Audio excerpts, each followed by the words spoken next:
From the High Definition Production Center of Troy University's Broadcast and Digital Network at Troy, Alabama's International University, this is Troy TrojanVision News.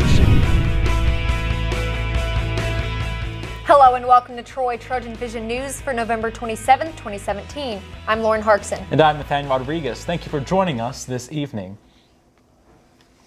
Tomorrow night, Troy residents will find out if their Sunday shopping list will get to include alcohol. The Troy City Council will vote on their Sunday alcohol sales ordinance tomorrow night at their council meeting. The ordinance was introduced at the council's last meeting on November 14th. Tomorrow's vote will determine whether or not the city will allow the sale of alcohol on Sundays after 12 noon within the city limits. City officials say that allowing Sunday sales could pave the way for some national food chains to come to Troy. There are a lot of national chains that look at having Sunday sales as an integral part of their financial plan, so we hope to lure additional businesses to Troy with it. This was strictly done as an economic development move in the first place. We had businesses that came to us wanting this. The potential of new business and new restaurants coming into town wanted this. So this was strictly done by this council as an economic development move. Once again, the council will vote on the Sunday sale ordinance tomorrow night. The meeting is set to begin at 5 p.m. in the council chamber in City Hall. As exams begin to approach in the next few weeks, many students can start to feel a bit stressed. Today, Trojan Outreach gave the student body an outlet, giving them the chance to make a fun, de-stressing craft. Today in the Trojan Center, students were not only eating to de-stress from school, but making their own stress balls. With finals coming up in the next few weeks, Trojan Outreach has planned a few events to encourage the student body. And this craft didn't only put a smile on the students' faces. We're out here in TC making stress balls because we have finals week coming up, and we just wanted to have a fun thing for the students to interact with on campus and de-stress for finals coming up. Throughout the year, Trojan Outreach plans events to help students discuss real-life problems. And with finals approaching, stress is on everyone's mind. We come up with stuff that isn't talked about in the classroom, problems such as like stress management, and just coming up with ideas. We felt like doing stress balls would be a fun way for people to hang out and have fun. After making a stress ball, one student says that learning a new craft was the best part. It was a very interesting craft to do. It kind of helped me out a little bit to de-stress. I just enjoyed figuring out how to make one of these because I've never done that before. And with finals week approaching, every bit of encouragement can go a long way. Don't stress, get through these finals, and you're going to be okay. Tomorrow, Trojan Outreach will be continuing their de-stress week by giving out hot chocolate in the Trojan Center. Final exams for the fall semester at Troy University will start on Thursday, December 7th and run through Wednesday, December 13th. Last week, many families gathered for a Thanksgiving meal. However, there are many families in the area who are not lucky enough to have a big feast or even a meal at all. And the same could happen for Christmas. However, a relatively new organization, the campus, is hoping to remedy that with a canned food drive this week. Seth Hawk has the details. Troy University's Homeschool Club is currently in the process of gathering food to distribute to families for the holidays. Right now we're just doing a food drive, partnering with Troy for Troop Center and then BCM, and we're basically just raising food for needy families this holiday and Christmas season. We're going to be giving it to the Troy Civic Engagement Center, and they're going to be dispersing it to the families throughout the Troy area. Troy's Homeschool Club is a relatively new organization on campus, and according to Crawford, this event to help provide food for the holidays is something they will continue to do. We actually started last year, just got founded, and this is something we plan to do every year.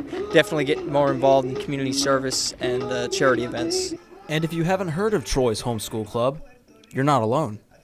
So we started like right at the end of last semester, and now we've started like getting the word out, and people are starting to hear about us more. A lot of people actually thought we were joking. We handed out flyers and we put posters, and people didn't believe us until they actually started joining the club. But once they started joining, it just all came together, and we've done such a great job so far. The Homeschool Club Holiday Food Drive will continue until November 28th, and representatives from the club will collect food from 10 a.m. to 3:30 p.m.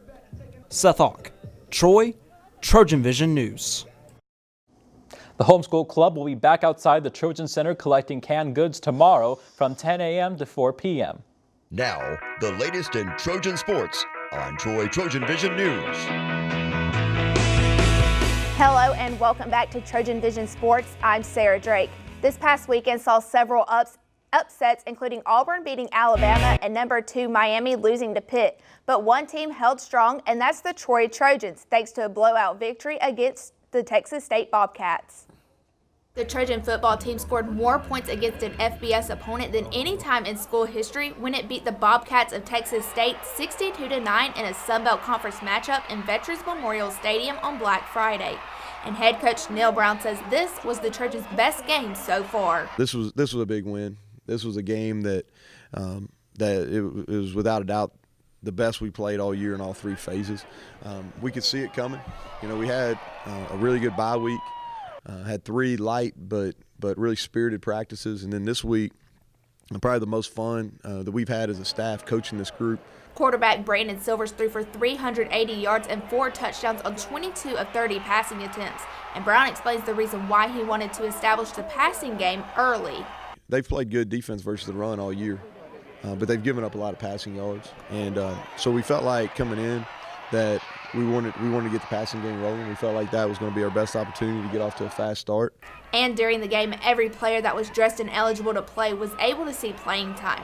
And Brown mentions a few players that he thought did good. Darius Wesley showed up on defense. Kevin Nixon, he showed up and was productive. If you look at it on offense, Richard Hallman had a great play, and then several of those offensive linemen, James Peach, thought he went in and did a nice job. Dylan Bradshaw played the most football on offense that he's played. So I was glad those guys deserve an opportunity to show what they can do, and they got that in the second half. Friday's game also marked the last game the 21 seniors on the team will play in the Vet. And after the game, Brown talked about why he was proud of them. Special group to me individually, special group to the staff. I'm proud of how they handled today. There's a lot of emotions that go when you play your last home game, and I thought they bought into the fact that we were celebrating them. This wasn't a sad day. This is an opportunity to celebrate. The Trojans' last regular season game will be on Saturday when they travel to Jonesboro, Arkansas to take on the Arkansas State Red Wolves. The game will start at 6:30 p.m. and be televised on ESPN2. Moving things from the gridiron to the hardwood, where the men's basketball team fell 70-62 to number 8 Kentucky in Rupp Arena on Monday night.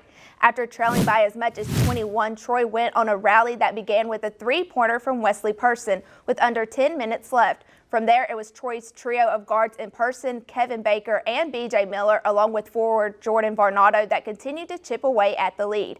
Back-to-back baskets by Varnado cut the deficit to 12 with 4:54 before Miller knocked down 2 free throws and Baker made a 3 to get the lead down to single digits at 9.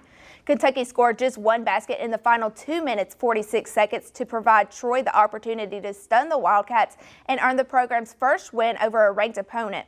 However, the Trojans were only able to get 1 more basket and a free throw in the closing minutes to lock in the 8-point defeat. Troy will now be back in action in Trojan Arena tonight as they welcome in Delaware State for a 7 p.m. tip-off. And now passing things over to the women's basketball court, where the team took on Ole Miss in a losing effort at the Pavilion on Tuesday. Despite a strong second-half effort, the Trojans fell short 96-93 to Ole Miss. The Trojans came out of halftime red-hot, opening on a 9-0 run, and eventually trimmed a 17-point deficit down to 5 in just over 4 minutes. After the Rebels built the margin out to 15 points, Troy got to work on the play of back-to-back jumpers from Kayla Robertson and Amber Rivers. Janiyah Sandiford added a pair of free throws, while Skylyn Holmes made it a 95-93 game when she converted a layup and drew the foul. Trailing by 3 with 17 seconds to play, the Trojans got off a shot at the buzzer that rolled off to the Rebels, sealing the game. However, Troy out-rebounded Ole Miss 55-53 and held a team that entered the game 11th in the nation in 3-pointers to just 3 on the day. Troy wraps up a 3-game road swing with a trip to Nashville to take on Tennessee State tonight at 6 p.m., and the game will be televised on the OVC Digital Network.